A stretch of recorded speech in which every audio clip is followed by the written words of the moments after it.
Hello everybody, I'm Jim Gordon with the Taste of Scotland Festival and Highland Games. I'm here to tell you real quickly what we've got going for you on June 18th in Franklin, North Carolina. First, June 17th, Friday night, we've got a parade downtown going over to the Kayla, which is at the Rathskellers in Franklin. That's on June 17th. June 18th, Macon County Fairgrounds. We've got Tawathadea playing. We've got Jacobites by Name, Wild Blue Yonder, Rainbow Inn.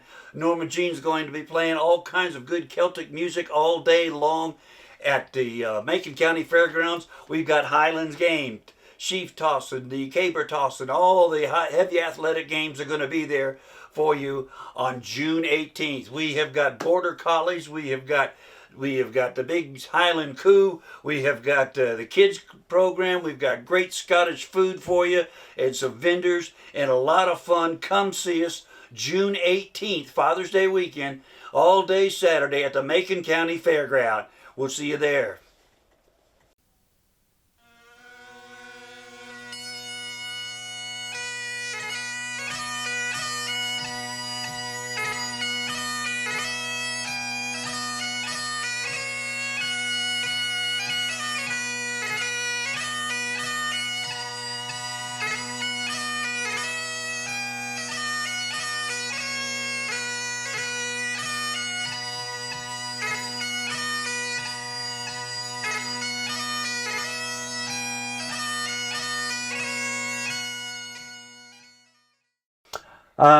I'd like to talk today just a little bit about one of the most tragic figures in Scottish history. That is Mary Queen of Scots. Mary, roughest life you can imagine. She was born 6 days after the death of her father, James V of Scotland. So she as an infant and was crowned the Queen of Scotland, just a few months old. Now her mother was Mary of Guise, who's a French woman, and she thought it was because of the intrigue and the troubles they were having in Scotland, thought it would be safer to secure the young queen in France. So she was sent actually to France. I think they've made a popular TV series about her life. It's not actually factual, but it's a entertainment. But anyway, she was still as a child, and she was betrothed to the Dauphin. I believe he was Philip was his name. Dauphin is the French way of saying heir to the throne. They call him the Prince of Wales in England. He's the Dauphin of France, the next in line, basically. And his father did die at a young age, and he did become king, and therefore, for a short time, Mary was queen of both France and Scotland. However, the young king did not last long. He passed away. So Mary was left with the decision on what to do. So her and her mother, who was back in Scotland, holding down the fort, so to speak, decided it was time for her to come back to Scotland. She came back and was crowned Queen of Scotland, and right away she was a good-looking woman and didn't have a good judge of character, I guess.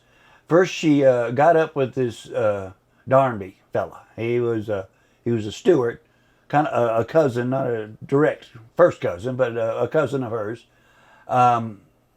She also being a Stuart. And kind of a dandy, a player, I guess we would call him now, a man about town.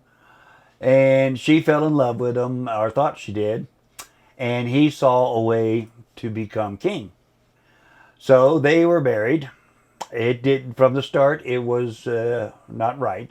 They became estranged real quick. They did have one child. Obviously, James became James VI later on. We'll get to that in a second. And the story I really want to tell today kind of starts when Darnby is murdered. This would be her second husband. She was a widow. By the time she was 7, she had been married, Queen of France, and widowed. So now she was a teenage, pushing on to her 20s. She fell in love with this dandy. He did not work out. He was a scoundrel and all this. Lots of stories about Lord Danley. But there was a plot conceived and carried out to get Danley out of the way. Now, that's a whole nother story. I want to concern myself with those that were implicated in the plot. Was a fellow named Bothwell. Now, Lord Bothwell, he was married at the time, actually, to one of my Aunt Jean, who way back, Grandpa's sister. Yeah, and he had his designs also on the kingship. So he had befriended. He become one of Mary's most faithful. They were Catholic in a time when that was becoming more and more unpopular. The John Knox and the Protestants were kind of taking over the country and the Parliament and all. So Darnley gets murdered. It's in February 1567. And there's implications that Bothwell might have been involved and that Mary might have known about it. This was her husband at the time. And it's a funny thing, though. They tried to blow up where he was sleeping, but somehow they found the body out in the yard. He had escaped, and somebody strangled him out and left the body out in the yard. Kind of another mystery there for the ages. But anyway, so he was killed in February. By April, they had a trial, and Bothwell was cleared. Kind of a travesty of a trial. He packed the place with his own henchmen, and nobody believed it that he didn't do it. So this was in April. Then they were married in May 15th. Some say he kidnapped Mary. This is Bothwell. And forced himself upon her, and so she felt she had to marry him after that. Others say no, she was behind with it all the way. But again, that's full of mysteries, Mary is. But things, when she married Bothwell, things kind of went from bad to worse for her. The whole country was against her. Heathen, they were convinced now that she was part of Darnley's murder, and so she was confronted. They actually forced her.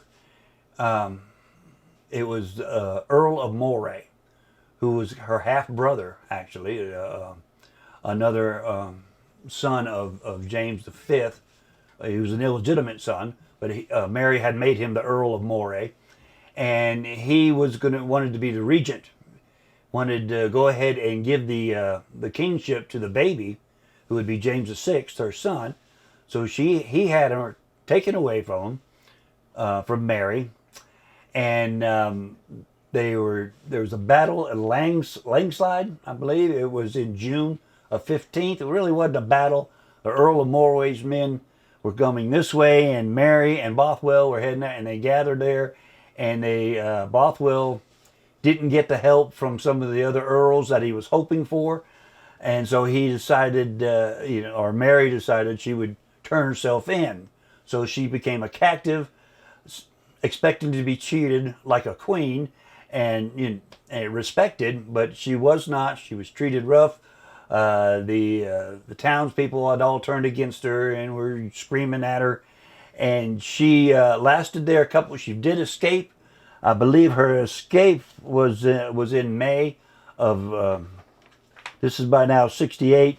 The battle was on May 13th. Actually, I'm just looking at it here, and she escaped to another castle where she had thought she had a passage to England. She tried to get her cousin, who was Queen Elizabeth. They're cousins by way of Margaret Tudor, who was James V's mother, and Henry Tudor, Henry VIII, was Elizabeth's father. So that's how they were cousins. It's all one big happy family. But anyway, the plan she thought if she escaped to England, her cousin would surely grant her sanctuary and help her regain her throne. But no, Elizabeth didn't want anything to do with it. She spent the next 18 years in prison in one castle or another. And then finally, Elizabeth and her some of her ministers accused Mary of treason, plotting against Elizabeth, and so she was eventually beheaded. And that was the tragic end to Mary, Queen of Scots. And there's something I just wanted to read here before I wrap it up. This is from Sir Walter Scott, a couple hundred years later, 1827. He wrote a book called The Tales of a Grandfather, which was basically a Scottish history book he wrote for his grandchildren.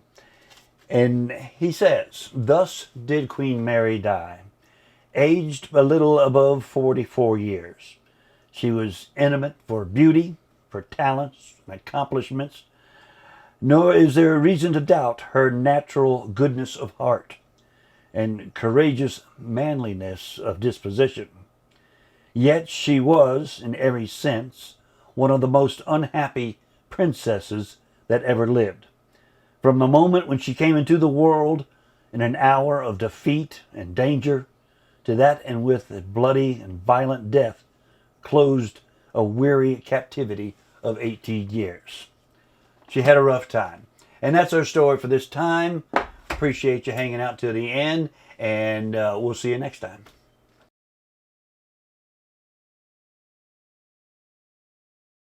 Hey, if you happen to be listening on the YouTube, don't forget to hit the buttons down there, the like, the comments, the subscribe. That all helps our algorithms. And check out Gorgeous Digital Productions. They're the one helping us out and putting these programs together for us. They've got lots of neat stuff. Check them out also.